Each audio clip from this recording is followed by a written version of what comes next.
Hello students, welcome to Jayashree teaching class. এখন আমরা চতুর্থ শ্রেণীর তৃতীয় পর্যায়ক্রমিক মূল্যায়নের পরিবেশ থেকে মডেল কোশ্চেন পেপার 6 সলভ করব। একের কথা কি বলেছে? খাসিয়ারা কোন রাজ্যের অধিবাসী? মেঘালয়। কোন পশুকে মানুষ প্রথম পোষ মানিয়েছিল? কুকুর। ভারতের কোন রাজ্যে জোয়ার, গম, বাজরা চাষ বেশি হয়? পাঞ্জাবি। কোন জেলার কোন জায়গায় নতুন গুড়ের মোয়ার জন্য বিখ্যাত? দক্ষিণ 24 পরগনার জয়নগর। মফলং বনভূমিতে কি গাছ বেশি দেখা যায়? কুরজি গাছ। আরাবাড়ি জঙ্গল রক্ষা করতে কোন ব্যক্তি উদ্যোগ নিয়েছিলেন? অজিত কুমার ব্যানার্জি। জাদুঘরকে ইংরেজিতে কি বলে? মিউজিয়াম। ব্যান্ডেল চার্চ কত সাল নাগাদ বানানো হয়েছিল? 1660 সাল। পশ্চিমবঙ্গের কোথায় পটচিত্র সংগ্রহশালা রয়েছে? পশ্চিমবঙ্গের মেদিনীপুর জেলায়। গান্ধীজির পুরো নাম কি? মোহনদাস করমচাঁদ গান্ধী। শূন্যস্থান পূরণ করো। কবিগুরু গান্ধীজিকে মহাত্মাজি বলে ডাকতেন। ঠিক আছে, ম হয়াকার তয়ময় আকার বর্গজয় হস্যকার। আমাদের দেশের উত্তর ভাগ জুড়ে রয়েছে হিমালয় পর্বতমালা। কোণার্কের সূর্য মন্দিরে 12 জোড়া চাকা আছে, মিনস 24টা চাকা রয়েছে। চা পান করা আমরা কোথা থেকে শিখেছি? চীন দেশ থেকে। মাংসাশী প্রাণীদের খাদ্য তৃণভোজী প্রাণীরা। রাসায়নিক বিষের ব্যবহারের ফলে চাষের ফলন বাড়লেও মাটি নষ্ট হতে লাগলো। ট্রাক্টর দিয়ে চাষ করলে কম সময়ে বেশি জমি চাষ করা যায়। Next page. পরিবারের শাখা প্রশাখাকে একসঙ্গে আত্মীয় বলে। মৌমাছি একটি সামাজিক পতঙ্গ। ব্রতচারীর প্রতিষ্ঠাতা গুরু সদয় দত্ত। বাম স্তম্ভ, ডান স্তম্ভ। মনোহারা পাওয়া যায় 3 জোনাই হুগলি জেলায়। নোংরা পুকুরের জলপান করলে 5 কলেরা আমাশয় হতে পারে।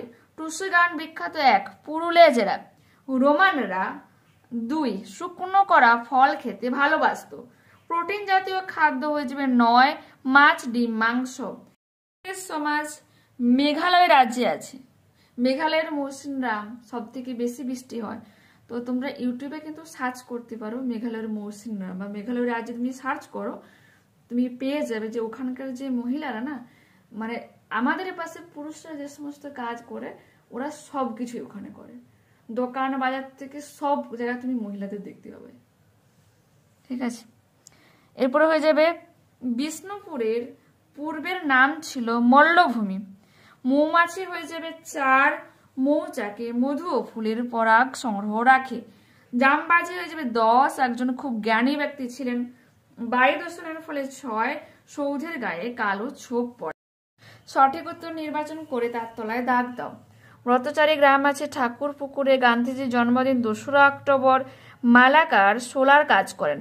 বাউল গান মানে পল্লী গীতি। নবান্ন উৎসব পালিত হয় অগ্রহায়ণ মাসে। জল দূষণের ফলে গঠিত রোগ জন্ডিস। পৃথিবী পৃষ্ঠের 4 ভাগের 3 ভাগই জল। বেথুয়া একটি শাকের নাম। জামা মসজিদ আছে দিল্লিতে। বরলি মাছটি উত্তরবঙ্গে পাওয়া যায়। এরপর বলেছে জল দূষণের কারণগুলি লেখো। দেখো, বিষণয় বলতে কি বোঝো? প্রায় 550 বছর আগে জামভাজি নামে একজন খুব জ্ঞানী ব্যক্তি ছিলেন। তিনি মানুষকে পরিষ্কার পরিচ্ছন্ন ও শান্তিতে থাকতে আর পরিবেশ ভালো রাখতে ভালো ভালো উপদেশ দিতেন।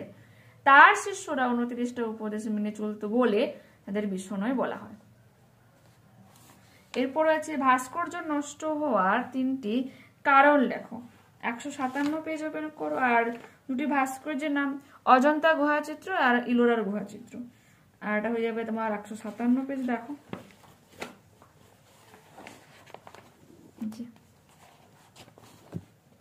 কি বলবো? ভূমিকম্প, বন্যায়, ঝড় বৃষ্টিতে ভাস্কর্যের ক্ষতি হয়, এটা লিখবো। কলকারখানা, গাড়ির ধোঁয়া ধুলোতেও স্থাপত্য ভাস্কর্যের ক্ষতি হয়। তাজমহলে দেখো সাদা মার্বেল পাথরের সব এখন আর সাদা নেই। এই যে তুমি ভাস্কর্য উদাহরণ হিসেবে তাজমহলও লিখতে পারো। এরপর রয়েছে দেখো, শুধু তাই না, অনেক সময় কিছু মানুষ স্থাপত্য বা ভাস্কর্যের গায়ে আঁচড় টানে, পানের পিক ফেলে, দেওয়ালে নাম লেখে। এইভাবে অনেক সুন্দর সুন্দর জিনিস নোংরা ও নষ্ট হয়। পরবর্তী প্রশ্ন কি বলেছে? আচ্ছা, পরবর্তী প্রশ্ন রয়েছে যে মাছ মাংস দীর্ঘক্ষণ ভালো রাখার জন্য আমরা কি কি ব্যবস্থা নেব? ওটা বইতে দেখো 138 পেজে রয়েছে।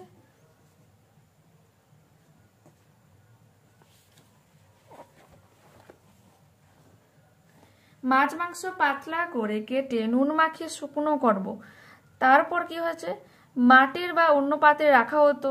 বাজারে নুন মাখানো শুটকি মাছ বিক্রি করা হয়। তাহলে মাছ মাংস ভালো রাখার জন্য আমরা কি নুন ব্যবহার করি, কারণ নুনকে জীবাণু থেকে খাবারকে বাঁচিয়ে রাখি, অনেকক্ষণ খাবারকে টাটকা রাখতে সাহায্য করে। এগুলো লিখবো। এরপর হচ্ছে ডোকরা কাকে বলে, বইতে দেখো 105 পেজে রয়েছে এটা।